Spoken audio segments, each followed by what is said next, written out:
हमारे चैनल को सब्सक्राइब करें और बेल आइकन दबाएं।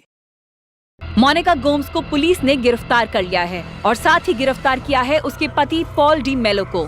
आपको याद दिला दें, पॉल डी मेलो की 6 साल की बेटी जेनिफर और बीवी रेचल डी मेलो भी इस निर्मम हत्याकांड की शिकार हैं। हमने मोनिका के पिता सेबेस्टियन एंड्रू और मां लेना एंड्रू से बात करने की बहुत कोशिश की, पर वो बेहद शर्मिंदा हैं। उन्होंने अपनी बेटी मोनिका के बारे में बात करने से साफ इनकार कर दिया है। मोनिका, बचने का कोई रास्ता नहीं है। तुम्हारे लिए यही अच्छा होगा कि अपना जुर्म कबूल कर लो। इन 6 मर्डर्स में और कौन कौन इन्वॉल्व था तुम्हारे साथ? क्या पॉल भी तुम्हारे साथ था? सर मैंने कुछ नहीं किया है। अरे सर, मुझे आइडिया भी नहीं था ये सब मोनिका ने किया है। सर प्लीज बिलीव मी, देखो मैंने कुछ नहीं किया है। देखो मोनिका, तुम्हारा जुर्म सामने आ चुका है, इसलिए अब चुप रहने का कोई फायदा नहीं है। क्यों मारा तुमने इन सबको? और बेरामैक्सिन कहां से मिला तुम्हें?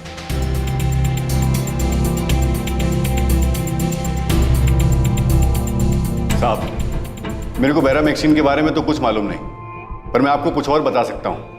पर मेरे को मालूम नहीं कि उनका इन मर्डर से कुछ लेना देना है कि नहीं। प्रशांत की तरह केविन भी पुलिस से काफी कुछ छुपा रहा था, और ऐसा भी कुछ था जो नताशा जानती थी, पर उसने वो आज तक किसी को नहीं बताया था। मुझे तुम्हें कुछ बताना है जो मैंने तुम्हें आज तक नहीं बताया। क्या बताना है नताशा? मैंने कुछ नहीं किया है और ना ही किसी का मर्डर किया है। मोनिका, झूठ बोलने से कोई फायदा नहीं है। प्रशांत कदम हमारी कस्टडी में है और केविन लॉरेंस तक भी हम पहुंच चुके हैं, और बाकी के उन सभी लोगों तक पहुंच जाएंगे जिन्होंने तुम्हारी मदद की है। मुझे तो आइडिया भी नहीं, ये सब मोनिका ने किया, और उसने ऐसा क्यों किया और कैसे किया मुझे सच में नहीं पता।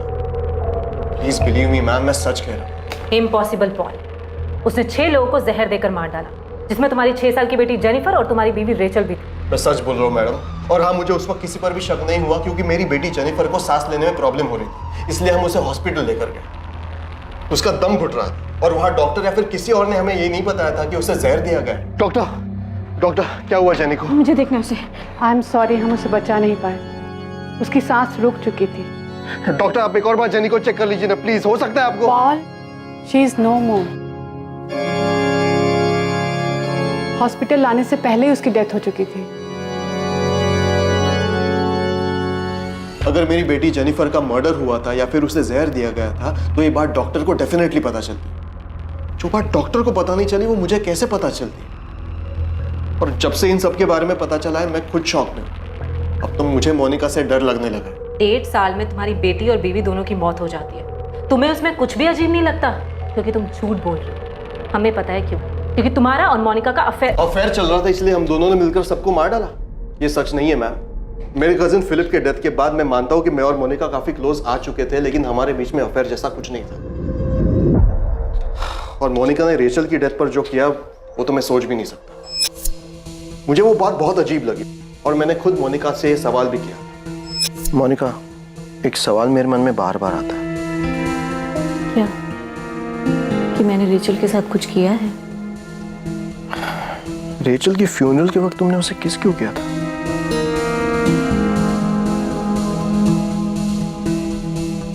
क्योंकि रेचल मेरी बहुत अच्छी फ्रेंड थी, और ये बात मैंने तुम्हें पहले भी कई बार बताई है। तुम्हें मुझ पे शक क्यों होता है पॉल? क्या मैं तुम्हें इतनी क्रूअल लगती हूँ? रेचल डिमेलो की तबीयत खराब होती है और मोनिका उसे डॉक्टर के पास लेकर जाती है। अपनी 6 साल की बेटी जेनिफर की मौत के बाद रेचल अक्सर बीमार रहने लगी थी। ये लो, पानी पी लो, थोड़ा सा अच्छा लगेगा।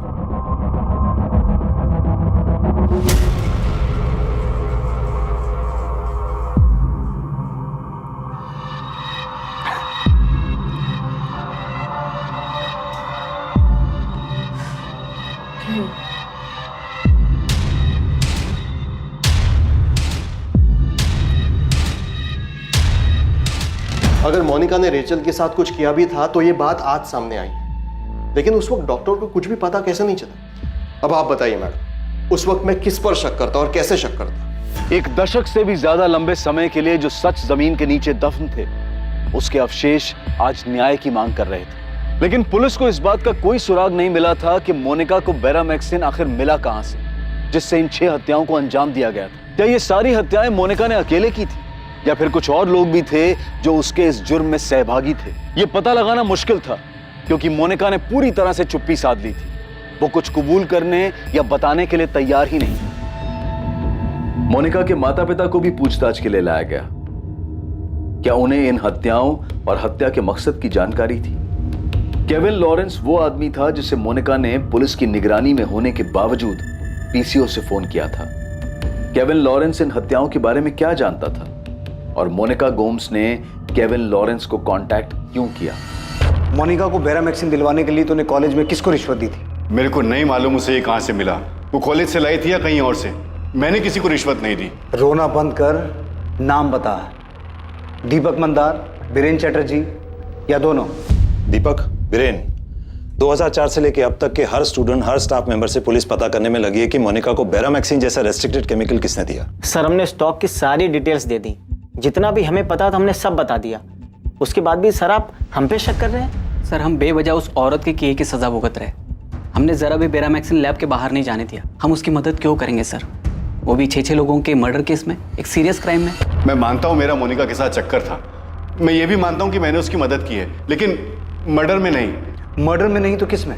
मैंने उसे नकली मार्कशीट बनवा के दी थी। डिसिल्वा कॉलेज का अपॉइंटमेंट लेटर और आई कार्ड भी मैंने ही उसे बनवा के दिया था। क्या? लेकिन क्यों?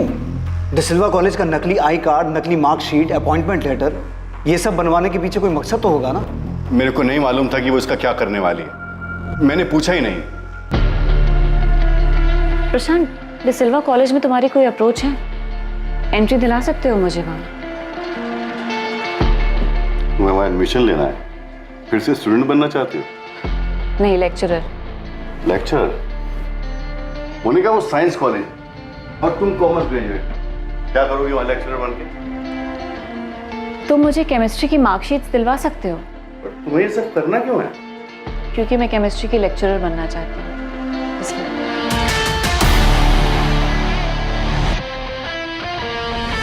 मैं एक ऐसे आदमी को जानता था जो ये काम करता था। उसी से मैंने मोनिका के लिए जाली मार्कशीट बनवाई थी। इसमें वो सब डॉक्यूमेंट्स हैं जो आपको चाहिए और उसी यूनिवर्सिटी से हैं जहां से आपको चाहिए। Thank you Rahul. तू अभी भी आधा सच बोल रहा है। बिना मार खाए पूरा बोलेगा नहीं? साहब, सच बोल रहा हूँ। मुझे नहीं पता था कि वो इसका क्या करेगी। मुझे लगा मस्ती कर रही है। फिर उसने जब कॉलेज का आईडी कार्ड बनवाने के लिए कहा तो मुझे सही में लगा कि वो मजाक कर रही है। I card? आई कार्ड क्यों चाहिए? मोनिका, पहले तुमने कहा कि तुम्हें मार्कशीट चाहिए, अब कह रही हो लेक्चरर का आई कार्ड भी चाहिए। आई कार्ड इतनी बड़ी चीज है क्या जो इतने सारे सवाल पूछ रहे हो? बड़ी चीज नहीं है, बन जाएगा। पर तुम्हें चाहिए क्यों? चाहिए, बस बनवा दो प्लीज। प्रशांत, मुझे फिलिप को दिखाना है कि मैं कॉलेज में लेक्चरर हूँ। Thank you Rahul, thank you so much. आप इस नकली आई कार्ड से असली स्टूडेंट्स को पढ़ाने का सोच रहे हो? इससे क्या करने का सोच रही हो वो तो मुझ पे छोड़ दो। तुम ये रखो।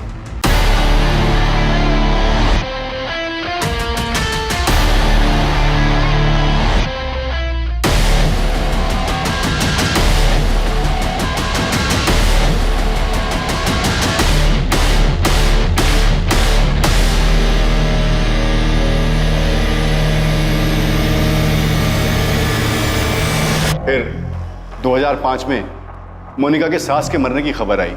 साहब, मैं कसम खाकर बोलता हूँ, मेरे को नहीं मालूम था कि वो नेचुरल डेथ नहीं थी। मुझे तो खुद अभी पता चला कि वो मर्डर था। तूने ये तो बता दिया कि तूने कैसे नकली मार्कशीट और नकली आईडी बनाकर मोनिका को कॉलेज के अंदर घुसाया। अब इतने ही प्यार से ये भी बोल दे कि उसके लिए बेरामैक्सिन कॉलेज से बाहर कैसे लाया। देख, ये तो हो नहीं सकता कि तुझे मोनिका की सास के मर्डर के बारे में पता नहीं था। कसम से नहीं मालूम था। हाँ, इतना जरूर जानता था कि मोनिका अपनी सास से बहुत परेशान रहती थी। वो अक्सर उसके बारे में बोलती रहती थी। ये उन 14 सालों की उस षड्यंत्रकारी यात्रा की सिर्फ शुरुआत थी जिनमें बेहद भयानक हत्याओं को अंजाम दिया गया, जिन हत्याओं पर इतने सालों तक किसी को शक नहीं हुआ।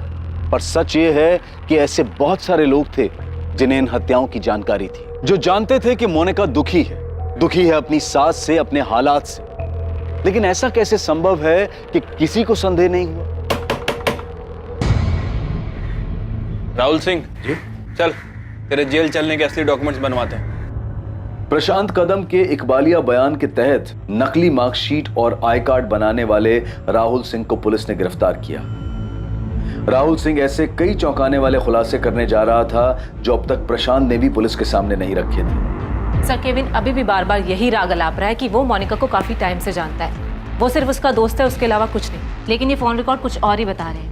ये जानते हुए भी कि हम मोनिका पर 24 घंटे नजर रखे हुए हैं, उसके बावजूद भी मोनिका ने अलग अलग एरिया के पीसीओ से केविन को कॉल किया है, जहां हमारे कांस्टेबल ने उनको फॉलो किया था। मोनिका ने खुद अभी तक कुछ कहा? नहीं सर, मैंने उसकी पॉल से भी बात करवाई कि शायद वो इमोशनल होकर अपना मुंह खोल दे, लेकिन कोई फायदा नहीं हुआ सर। मोनिका इतनी आसानी से टूटने वालों में से नहीं है। हमें हर हाल में ये पता लगाना होगा कि उसे बेरामेक्सिन मिला कहाँ से। अगर पता नहीं लगा पाए तो इस जानकारी का कोई फायदा नहीं होगा कि जब वो 6 डेथ्स हुई मोनिका उनके साथ थी और उसके कुछ खिलाने या पिलाने के बाद ही उनकी डेथ हुई।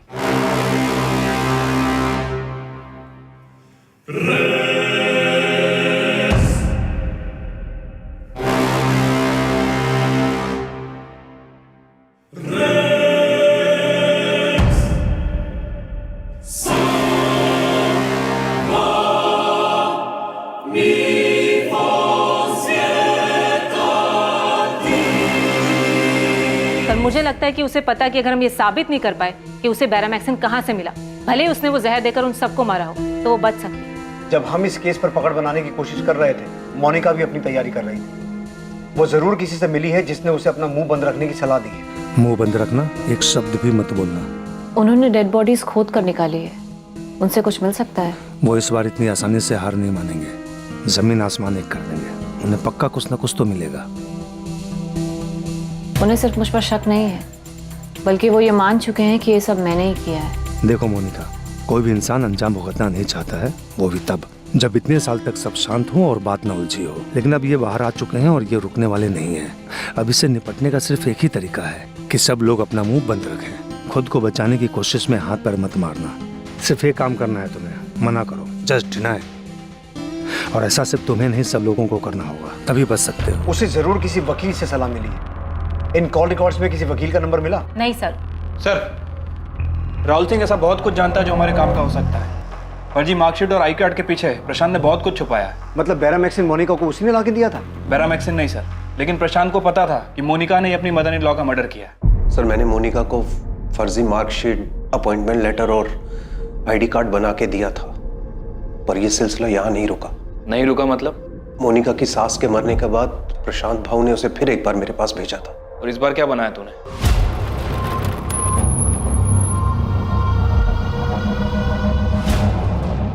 ये तो एल्बर्ट गोम्स की प्रॉपर्टी है, आपके ससुर की। हाँ। आपको इसमें भी फ्रॉड करना है? हाँ राहुल, मालूम है मेरे को, वसीयत बनानी है।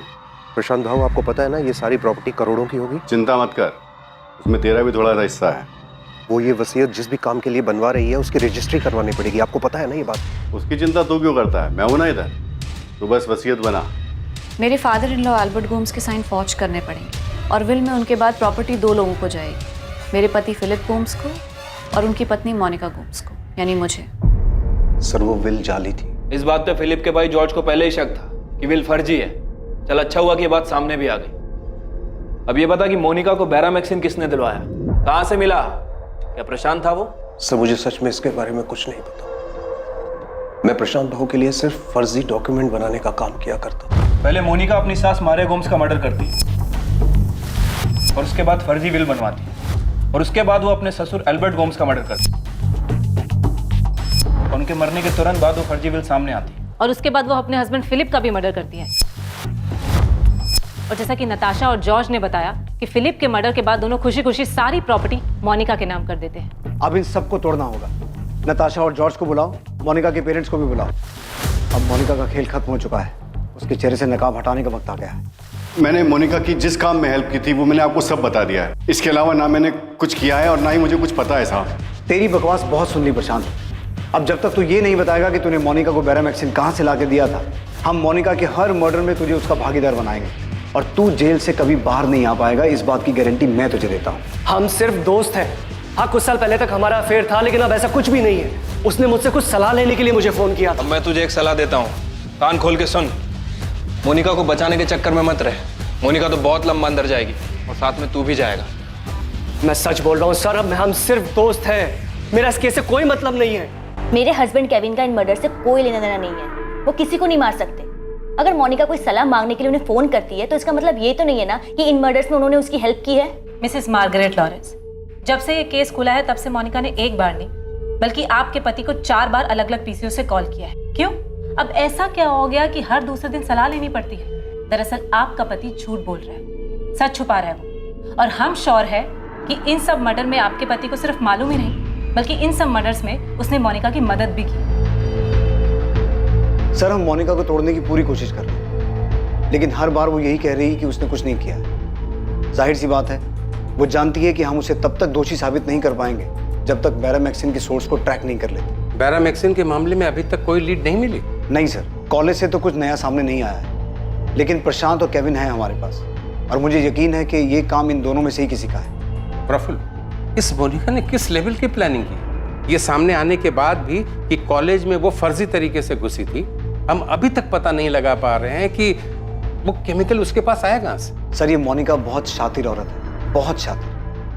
अब तक जो भी पता चला है उसके हिसाब से मोनिका अपनी सास मारिया गोम्स से नाराज थी, क्योंकि मारिया गोम्स उसे फिजूल खर्च के लिए पैसे नहीं देती थी, उससे हिसाब मांग लेती थी और घर में भी मारिया गोम्स की ही चलती थी। और ये हमें किसी और ने नहीं, खुद मोनिका के पेरेंट्स ने बताया। जब हमें इन मर्डर्स के बारे में पता चला तो सुनकर हम भी शॉक हुए थे, और ऐसा नहीं है कि मोनिका ऐसा कुछ नहीं कर सकती। हम लोग कभी मोनिका को समझ ही नहीं पाए। आपको पता भी था आपकी बेटी क्या कर रही है? सबसे पहले उसने अपनी सास को मारा और उसके बाद एक एक करके सबको मार रही है। नहीं, हमें इस बारे में कुछ नहीं पता। हाँ, मैं मोनिका की सास मिसेस मारिया गोम्स से मिला था और बहुत अच्छी औरत थी। मोनिका शादी के बाद जब उनके घर गई तो मिसेस मारिया गोम्स ने मुझे मोनिका को समझाने के लिए बुलाया था। ऐसा नहीं कि मोनिका किसी का केयर नहीं करती, वो सबका ध्यान रखती है, सबसे प्यार करती है, पर उसकी एक अजीब सी आदत आज तक मेरे समझ में नहीं आई। वो हर रोज बाहर जाती है और जितना पैसा दो सब पैसा खर्च करके आती है, वो भी फालतू चीजों पर, और वापस आकर पैसा मांगने में उसे कुछ गलत नहीं लगता। मामा, मेरे भी अपने कुछ पर्सनल खर्चे हैं। ऐसे कौन से पर्सनल खर्चे हैं मोनिका तुम्हारे, जो सारा पैसा खत्म हो जाता है और हमेशा तुम्हें पैसे चाहिए होते हैं? मामा, मुझे अपने लिए कुछ खरीदना है। मोनिका बेटा, मैं समझ सकती हूँ कि तुमने गरीबी झेली है। हम अमीर है, हमारे पास पैसा है, इसका मतलब ये थोड़ी है कि फालतू में पैसा उड़ाएंगे।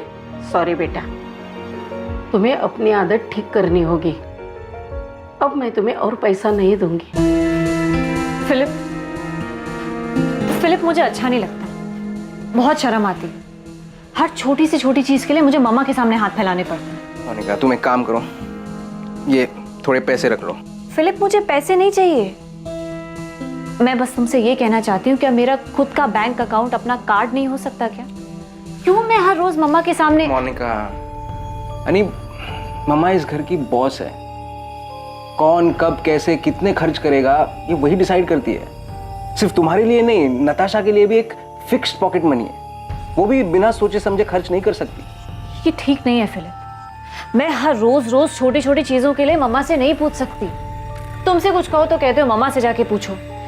मोनिका, तुम एक काम क्यों नहीं करती? ग्रेजुएट हो, जॉब कर लो। देखो, जॉब करोगी तो तुम्हारी सैलरी तुम्हारी होगी, फिर मन चाहे वैसे खर्च कर लो। ना मुझसे कुछ पूछना होगा ना मम्मा से। देखो मोनिका, मैं और डैड फैमिली बिजनेस संभालते हैं और मम्मा घर और पैसे। डैड को मम्मा पर पूरा भरोसा है, मैं तुम्हें पहले भी समझा चुका हूँ। आज मम्मा इस घर की बॉस है, मगर कल तुम गोम्स हाउस की और हमारे बिजनेस की बॉस बन जाओगी, पर उसके लिए तुम्हें फाइनेंशियल मैटर्स समझने होंगे। सब कुछ सोच समझ के खर्च करना होगा। सेबेस्टियन, आपको अपनी बेटी को समझाना होगा। देखो, आज तक हमने उसके बैकग्राउंड के बारे में कभी सोचा नहीं। फिलिप को पसंद आई, शादी हो गई, उसे भी हमें कोई प्रॉब्लम नहीं थी, पर अब उसकी ये आदत बर्दाश्त नहीं की जा सकती। मोनिका, ये हमारा घर नहीं है जो तो कुछ भी करेगी और ये लोग बर्दाश्त करेंगे। डैड, मैं उस घर का यहाँ कुछ चाहती भी नहीं। पता नहीं मम्मा ने आपको यहाँ क्यों बुलाया है। मोनिका, तू बहुत लक्की है कि हमारी हालत जानते हुए भी। डैड प्लीज, अब मैं आपके पैसे पे जिंदा नहीं हूँ कि मजबूरी में आपका भाषण सुनूं। मैं यहाँ अपनी मर्जी से नहीं आया था, मुझे बुलाया गया। डैड प्लीज, आप दोबारा यहाँ कभी मत आना। अगर मम्मा फोन करके भी बुलाए ना तब भी मत आना please. This is my life और मैं अपने तरह से जीना चाहती हूँ और इसमें मुझे आपकी कोई जरूरत नहीं है। ना तो मैं उसे समझा सकता था, ना उसके लिए कुछ कर सकता था, इसलिए बस चुपचाप वहां से चला आया। मैं पहले भी उसके लिए कुछ नहीं कर पाया था, पर अब तो वो अपनी जिंदगी में हमें देखना तक नहीं चाहती थी। सेबी कुछ भी सोचे, लेकिन मैं एक बात अच्छी तरह से जानती हूँ, मोनिका ऐसा नहीं कर सकती। मैं मानती हूँ कि वो थोड़ी जिद्दी है, उसका दिमाग गर्म है। अच्छा, उसकी शादी से पहले आपके एरिया कैना कोना में उसका कोई ऐसा दोस्त या फिर कोई ऐसा जो उसे केमिकल बैरामैक्सिन दिलवा सकता है? नहीं पता, हमें सचमुच इस बारे में कुछ नहीं पता। शिरीष वाडकर रजिस्ट्रार ऑफिस का एक एम्प्लॉय था जिसे पुलिस ने उठा लिया था। शिरीष वाडकर वो आदमी था जिसने जाली वसीयत के रजिस्ट्रेशन में मोनिका की मदद की थी। पुलिस ने उस वकील को भी गिरफ्तार किया जिसने जाली वसीयत के बावजूद एल्बर्ट गोम्स की संपत्ति मोनिका के नाम ट्रांसफर करने को वैधता दी थी। प्रशांत कदम ने एल्बर्ट गोम्स की नकली वसीयत बनाने में शामिल हर डिपार्टमेंट के हर व्यक्ति का नाम और जानकारी पुलिस को दी। सिर्फ इतने से काम नहीं चलेगा, तुझे ये तो बताना पड़ेगा कि तूने मोनिका के लिए बैरामैक्सिन कहां से अरेंज किया था। डिसिल्वा कॉलेज का कोई आदमी इन्वॉल्व है या वो केमिकल बाहर से लाया था? मैं कसम खाकर कह रहा हूं कि मैंने उसके लिए वो केमिकल अरेंज नहीं किया था, पर इतना जरूर बोल सकता हूं कि जब उसके पति फिलिप की मौत के टाइम पर पीटर फर्नांडिस ने वो मामला उठाया था कि वो सुसाइड नहीं मर्डर है, तब मुझे भी मोनिका पर शक हुआ था। मैंने उससे पूछा भी था, लेकिन उसने मुझे यही बताया कि फिलिप ने आत्महत्या की है। उस समय आपके विनोद तावड़े साहब थे, वो भी तो उस समय जाकर पता। ये बकवास मत कर कि उन्होंने क्या किया और क्या नहीं किया। तूने सामने से आके क्यों नहीं बताया कि मोनिका ने नकली वसीयत बनवाई है, उसने फ्रॉड किया है? अगर तू आके बोला होता तो पुलिस पक्का इस केस को मर्डर केस की तरह देखती। गलती हो गई, नहीं आया साहब। इतना सब कुछ बताया, कुछ और होता तो वो भी बताता ना साहब। मोनिका ने जैसे मुझे यूज किया है ऐसे किसी और को भी तो कर सकती है साहब। मोनिका ये आपको बता सकती है कि उसने सबको नेचुरल डेथ कैसे दिखाया है।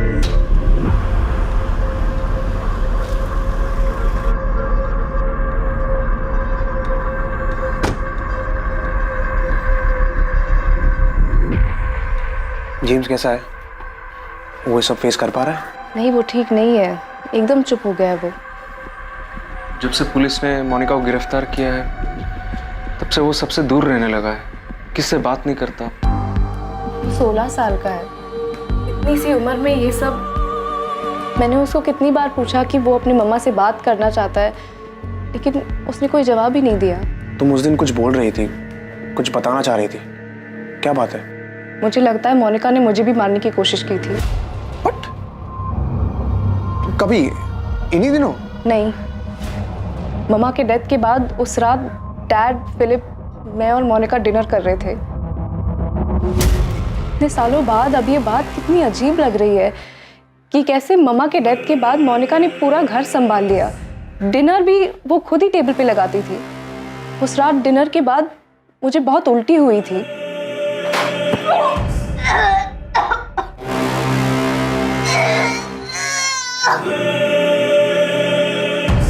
नाताशा,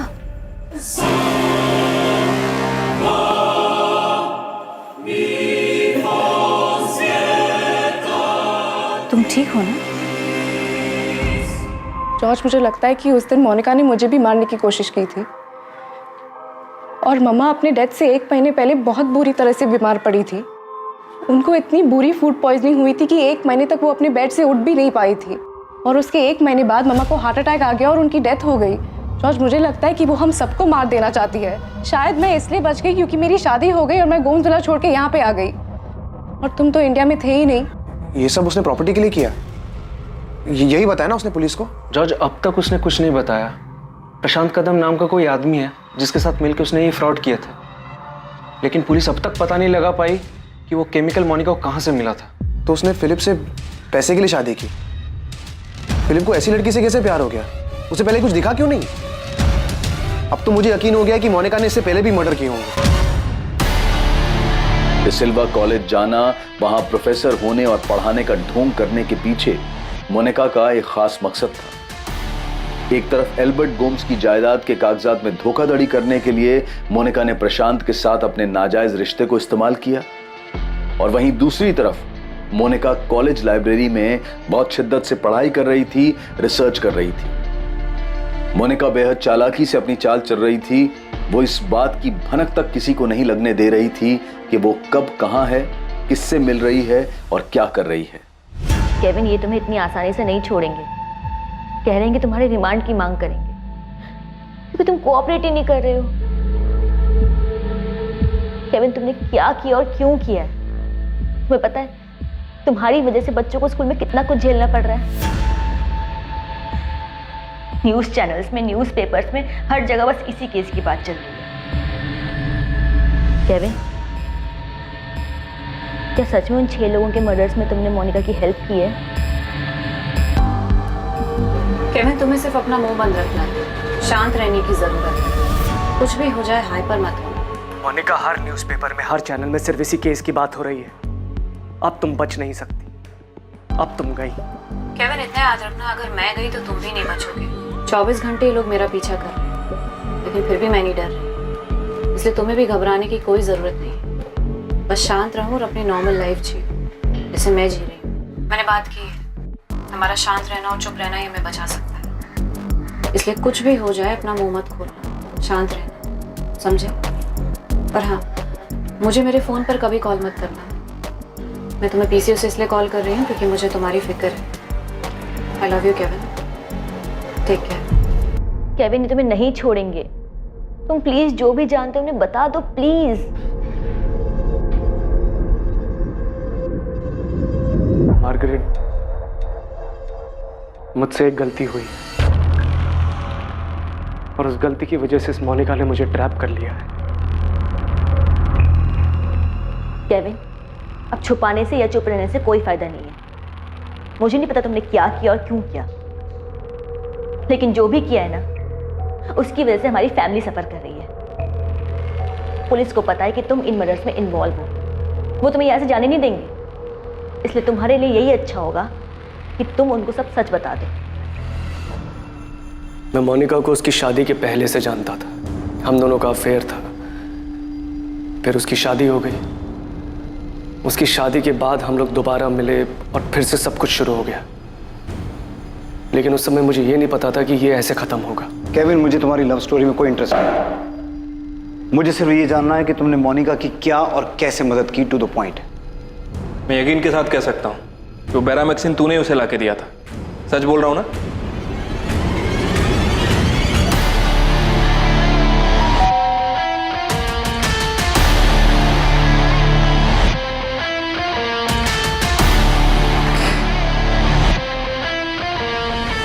हम दोनों के बीच में सिर्फ फिजिकल रिलेशन था। मुझे सिर्फ इतना मालूम था कि वो गोम्स हाउस में खुश नहीं है, पर सर बेरामैक्सिन के बारे में उसने मुझसे झूठ बोला था। तो बेरामैक्सिन तूने ही लाके दिया था उसे? जब मैंने उसे पूछा था कि बेरामैक्सिन क्यों चाहिए, उसने मुझे असलियत नहीं बताई। बेरामैक्सिन, मोनिका तुम जानती हो ना, वो केमिकल एक जहर है। ऑफ कोर्स पता है केविन, मेरी कॉलोनी में ना एक कुत्ता है, वो बहुत बीमार है, रात भर दर्द से तड़पता रहता है। मुझसे उसका दर्द देखा नहीं जाता। मैं उसे उसके दर्द से आज़ाद करना चाहती हूँ केविन। अरे तो एक म्यूनिसिपैलिटी को फोन करके उनको बुला लो। तुम क्या ये कुत्ते को बेरामैक्सिन देने की बात कर रही हो? केविन, वो बहुत दर्द में है, बहुत तकलीफ में रहता है दिन रात। हमें कुछ करना चाहिए। देखो, हम इंसान तो अपना दर्द तकलीफ बता सकते हैं, लेकिन ये बेचारा ये कैसे कहेगा? केविन प्लीज, हमें उसके लिए कुछ करना चाहिए। मुझे लगा उसकी नीयत साफ है, वो अच्छे इंटेंशन से मांग रही है। बेरामैक्सिन मिला कहाँ से? सर, मेरा एक दोस्त है जो गोल्ड इंडस्ट्री में काम करता है। क्या नाम है तेरे दोस्त का? अश्विन मूर्ति।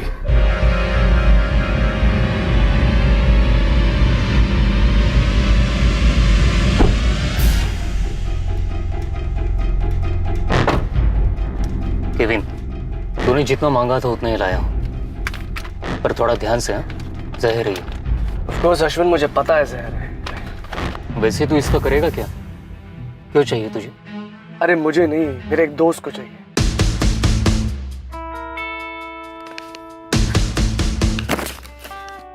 Thank you Kevin, you such a darling. Monica ने कहा कि उसे कुत्ते को मारने के लिए बेरामैक्सिन चाहिए और तूने उसकी बात का विश्वास कर लिया।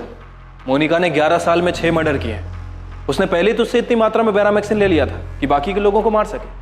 और अगर बैरामैक्सिन उसके पास था तो जो टीम फिलिप के केस में जांच कर रही थी उन्हें ये बैरामैक्सिन मोनिका के घर क्यों नहीं मिला? कहाँ छुपा के रखा था उसने? केविन, ऐसा हो ही नहीं सकता कि तुम्हें इस बात के बारे में ना पता हो कि मोनिका ने वो बैरामैक्सिन अपनी सास को मारने के लिए मंगवाया है। सर मुझे सच में नहीं पता था, मुझे उसकी नीयत साफ लगी इसलिए मैंने उसका विश्वास कर लिया। मैं सोच भी नहीं सकता था कि वो बैरामैक्सिन अपनी मदर इन लॉ को मारने के लिए यूज करेगी।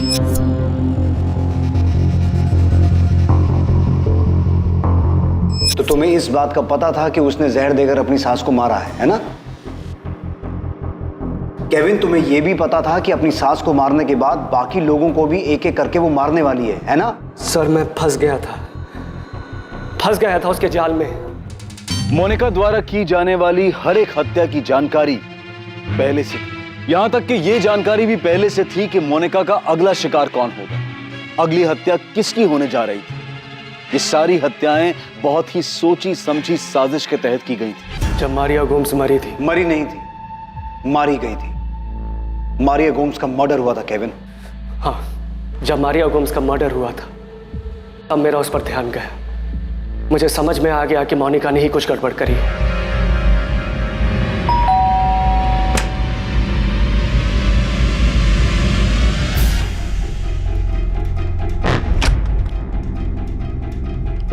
क्या किया तुमने? क्या क्या केविन? तुमने अपनी mother in law Maria Gomes का मर्डर किया है ना?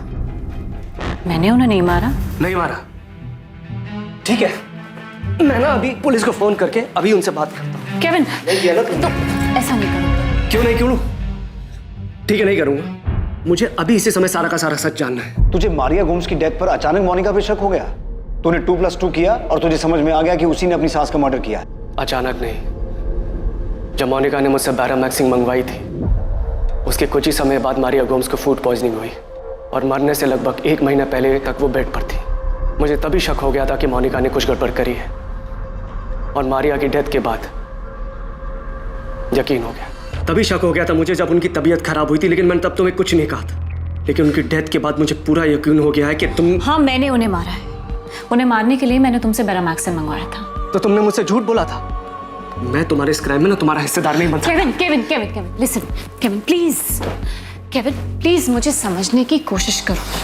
केविन, उस औरत ने मेरी जिंदगी हराम कर दी थी। तंग आ गई थी मैं, फ्रस्ट्रेट हो चुकी थी। उसे मारने के अलावा और कोई चारा नहीं था मेरे पास। तुम्हारा दिमाग तो ठीक है ना? तो अब तुम्हें मेरा दिमाग खराब लग रहा है केविन? हाँ, इतने अच्छे से जानते हो मुझे, कितने टाइम से, फिर भी तुम्हें मेरा दिमाग खराब लग रहा है? तुम अच्छी तरह से जानती थी बैरामैक्सिन कैसे यूज करना है, लेकिन मेरे सामने तुम इनोसेंट बनती रही, झूठ बोलती रही मुझसे। केविन, उस औरत ने मेरी जिंदगी मौत से बदतर बना दी थी। ये मत करो, वो मत करो, यहाँ मत जाओ। ऐसा लगता था जैसे किसी पिंजड़े में हो। क्या करती मैं केविन? और उसे एक ना एक दिन तो मरना ही था। केविन प्लीज मुझे समझने की कोशिश करो, प्लीज केविन। केविन, अब तो तुम्हें मुझसे कोई शिकायत नहीं है ना?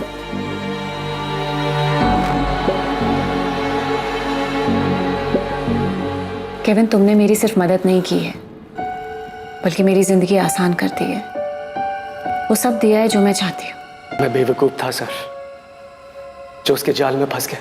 उसके बाद भी तुम मोनिका को बाकी लोगों को मारने के लिए अश्विन से बैरामैक्सिन लाके देता रहा। अश्विन मूर्ति कहां मिलेगा? अश्विन मूर्ति जिसने केविन को बैरामैक्सिन लाकर दिया था, केविन जिसे मोनिका ने सभी हत्याओं को अंजाम देने के लिए इस्तेमाल किया था, वो अश्विन मूर्ति इस केस के बाहर आते ही अपना फोन स्विच ऑफ करके अंडरग्राउंड हो गया था।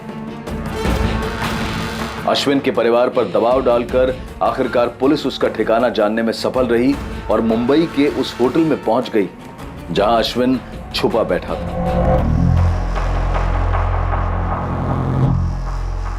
सर, मैंने सिर्फ अपने दोस्त केविन परेरा के लिए किया था।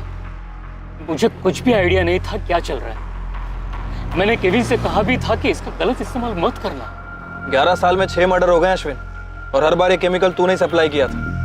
तूने एक बार भी नहीं सोचा कि वो लोग इस खतरनाक केमिकल का कर क्या रहा है? हाँ अश्विन, मुझे सारी डिटेल चाहिए। कैसे इस केमिकल को तूने अपनी कंपनी से बाहर करवाया, और उस केमिकल को बाहर करवाने में कितने लोगों ने पैसे खाए? मोनिका, फाइनली ये केस खत्म होने जा रहा है। तुमने तो हमें कुछ नहीं बताया, पर तुम्हें तुम्हारे ही जुर्म की कहानी हम उसके मुंह से सुनवाएंगे जिसने तुम्हें बैरामैक्सिन ला के दिया। चलो।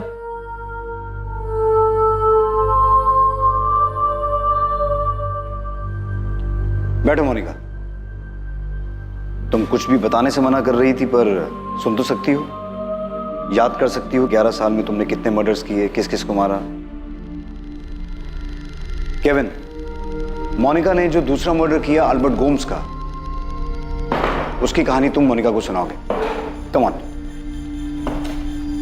हमारी आंटी के मर्डर के टाइम पर मैं बुरी तरह फंस चुका था, और वो इसलिए नहीं क्योंकि मैं इसे प्यार करता था, बल्कि इसलिए कि मुझसे अनजाने में एक बहुत बड़ी गलती हो गई थी। अगर मेरे इतना समझाने के बाद भी तुम्हें गिल्ट होता है और तुम पुलिस के पास जाने का सोचते हो, तो एक बात जरूर याद रखना केविन, कि बैरामैक्सिन तुमने मुझे लाके दिया था।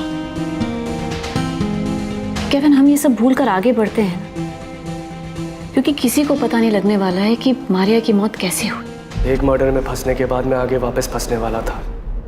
मतलब? मुझे पता होता था कि आगे और भी मर्डर्स होने वाले हैं। Thank you Kevin. अब किसको मारने वाली हो? एल्बर्ट गोम्स को।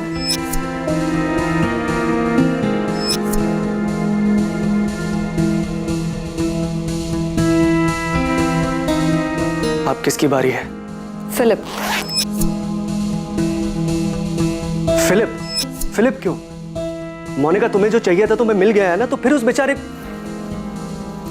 फिलिप को जितना जीना था वो उससे ज्यादा जी चुका है।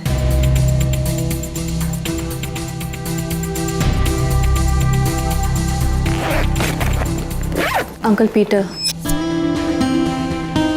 क्यों? क्योंकि उन्हें शक हो गया है कि फिलिप का मर्डर हुआ है।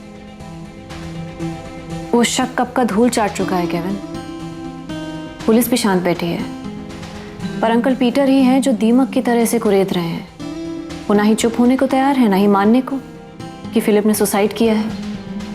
वो बहुत परेशान है केविन। अब तो मरने के बाद ही उन्हें शांति मिल सकती है। अब ये किसके लिए है? नताशा और जॉर्ज पहले ही सब कुछ तुम्हारे नाम कर चुके हैं। जॉर्ज लंदन से वापस नहीं आने वाला है, तो किसके लिए? मोनिका, अब किसकी बारी है? जेनिफर।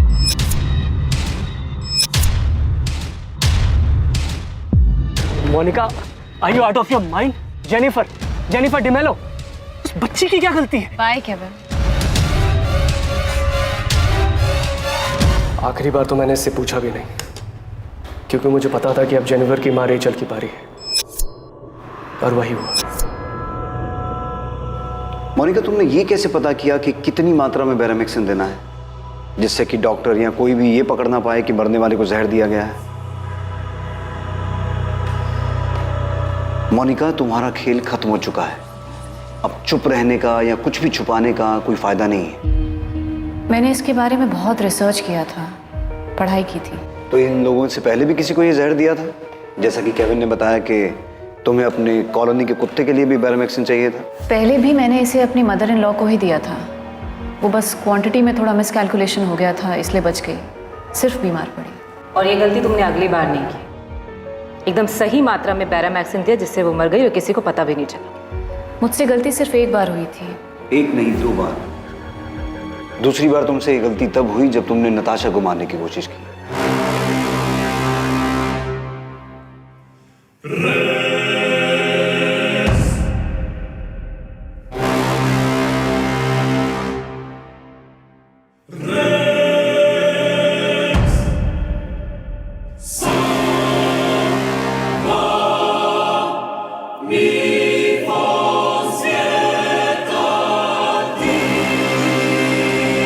नताशा झूठ बोल रही है। मैंने उसे मारने की कोशिश नहीं की। अगर की होती तो वो जिंदा नहीं बचती। मुझसे गलती सिर्फ एक बार हुई थी। तो ये सारी जानकारी, ये सारी रिसर्च तुमने डिसिल्वा कॉलेज की लाइब्रेरी में बैठ के की? हाँ। मतलब ये प्लानिंग तुमने पहले से ही की हुई थी? तुमने fake marksheet, appointment letter, ID, इन सब रिसर्च के लिए बनवाया था? इससे क्या फर्क पड़ता है कि मैंने प्लानिंग की थी या नहीं की थी? जो आपको चाहिए था वो तो पता लग गया है ना। इन लोगों के अलावा किसी का मर्डर किया? जो अब तक हमारे सामने नहीं आया, या हो सकता है तुम्हारी फैमिली के सामने भी नहीं आया अब तक? कोई ऐसा जिसे तुम मारना चाहती हो पर बच गया? जॉर्ज। जॉर्ज, क्योंकि वो भी अंकल पीटर फर्नांडिस की तरह तुम्हारा कच्चा चिट्ठा खोलने पर तुला हुआ था, राइट? जाहिर है, और क्या रीजन हो सकता है? जेनिफर और रेचल को तुमने पॉल के लिए मारा, लेकिन इतनी छोटी बच्ची को मारने के बाद भी तुम पर कोई असर नहीं हुआ? जरा सा भी गिल्ट फील नहीं हुआ कि पॉल बहुत शरीफ आदमी है, पसंद करती थी मैं उससे, प्यार करती थी। पॉल के मुताबिक फिलिप की मौत के बाद तुम दोनों करीब आ गए थे, और अब तो तुम्हारे पास गोम्स फैमिली का सारा बिजनेस और प्रॉपर्टी भी आ चुकी थी, जिसके लिए तुमने पहले मारिया गोम्स और फिर अल्बर्ट गोम्स का मर्डर किया। तो फिलिप को क्यों मारा?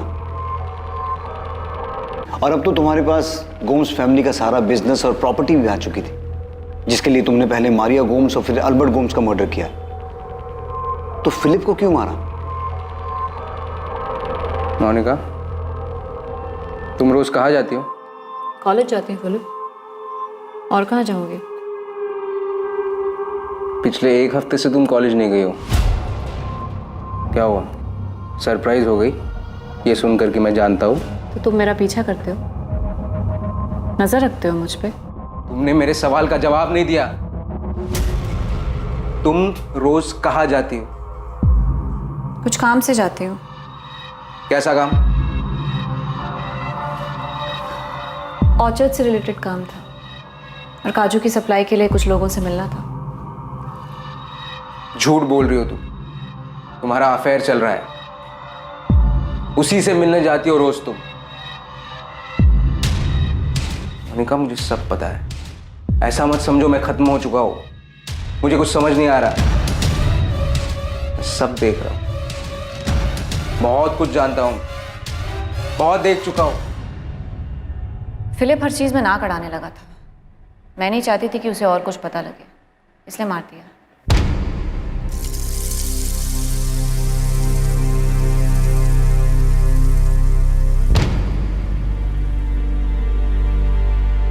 सर, मैंने मोनिका को साइकेट्रिस्ट के पास भेज दिया है, उसकी दिमागी हालत का पता लगाने के लिए।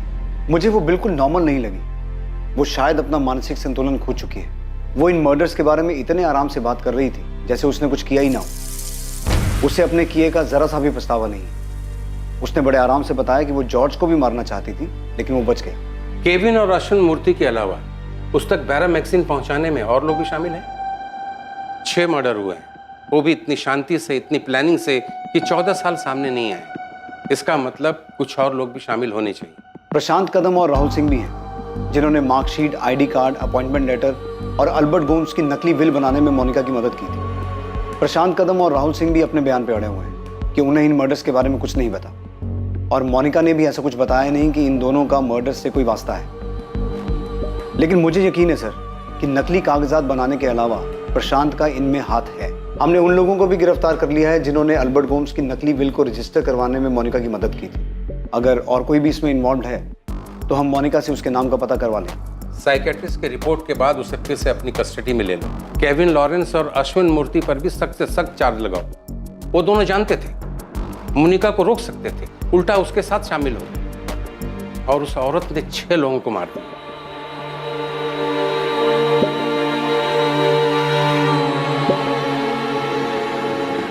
मोनिका, तुमने अपने घर मुझे कॉफी ऑफर की थी। आप चाहे तो आराम से अंदर बैठ के बात कर सकते हैं। कॉफी पियेंगी आप? क्यों? मुझे भी मारने का प्लान?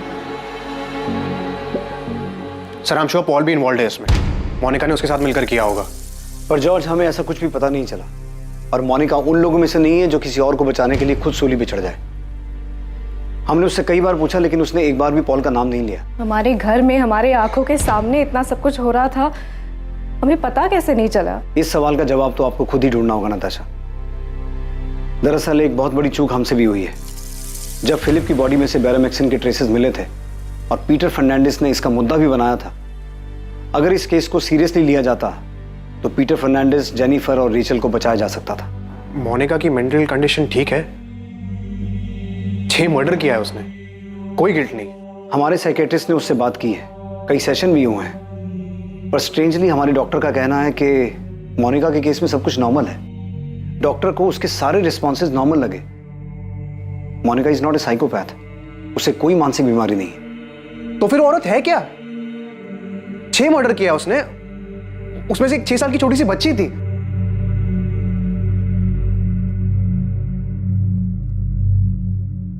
कुछ जुर्म इस कदर अविश्वसनीय और चौंकाने वाले होते हैं कि उनके बारे में सुनकर एक आम इंसान कुछ वक्त के लिए सुन पड़ जाता है। सबसे ज्यादा चौंकाने वाली बात यह है कि इन हत्याओं को कैसे अंजाम दिया गया और इतने सालों तक ये सामने क्यों नहीं आई, जबकि एक के बाद एक जुर्म को अंजाम दिया जा रहा था। जिन लोगों को इन हत्याओं की जानकारी थी वो इतने सालों तक चुप रहे। अगर इनमें से एक का भी ज़मीर जागता तो इनमें से कई जिंदगियां बच सकती थी। मासूम लोगों को मौत के घाट उतारने का यह उत्सव रोका जा सकता था। जब फिलिप की मौत को संदिग्ध पाया गया तब, या अगर केविन शुरुआत में ही पुलिस के पास आ जाता तो शायद ये सब और पहले रुक सकता था। इस भयानक हत्याकांड से एक बार फिर यह साबित हो गया कि अपराधी चाहे कितना भी शातिर क्यों ना हो, किसी भी हद तक क्यों ना चला जाए, पर क्राइम नेवर पेज। किसी भी जुर्म से अपराधी का मकसद पूरा नहीं हो सकता है। भले ही ऐसा लगा हो कि इतने सालों तक जमीन में दफन ये सच कभी बाहर नहीं आएगा, पर आखिरकार न्याय हुआ और जुर्म सबके सामने आया। इन सभी हत्याओं का मकसद बेहद भयानक, बेहद डराने वाला था, जिसकी जड़ में सिर्फ स्वार्थ और लालच बसा था। लालच पैसे का, पैसे पर पकड़ बनाने और बेतरतीबी से खर्चा करने की आजादी का। हर चीज को अपने हिसाब से चलाना, अपनी खुशी से चलाना, यह अक्सर दूसरे लोगों के लिए सजा बन जाता है और उन्हें नुकसान पहुंचाता है। एक स्वार्थी इंसान ऐसी हालत में अपनी इच्छाओं के आगे घुटने टेक देता है, फिर उसे सही गलत कुछ समझ में नहीं आता और ऐसी स्थिति में वो किसी भी हद तक चला जाता है। स्वार्थी होना इंसान के स्वभाव में है, लेकिन उस स्वार्थ को हानिकारक होने से रोके रखने की क्षमता भी इंसान में ही मौजूद है। अपने अंदर के स्वार्थ और नकारात्मकता को पहचानना बेहद जरूरी है, तभी इंसान अपनी कमजोरियों पर काबू पा सकता है। अब मैं अनूप सोनी आपसे विदा लेता हूं। कल रात 10:30 बजे आपसे फिर मुलाकात होगी एक और नए केस के साथ। और याद रखें, क्राइम और आपके बीच में सिर्फ इतना फर्क है कि आप कितने सतर्क हैं। सतर्क रहें, सुरक्षित रहें। जय। For more updates, subscribe to our channel, click the show links and enjoy watching the videos.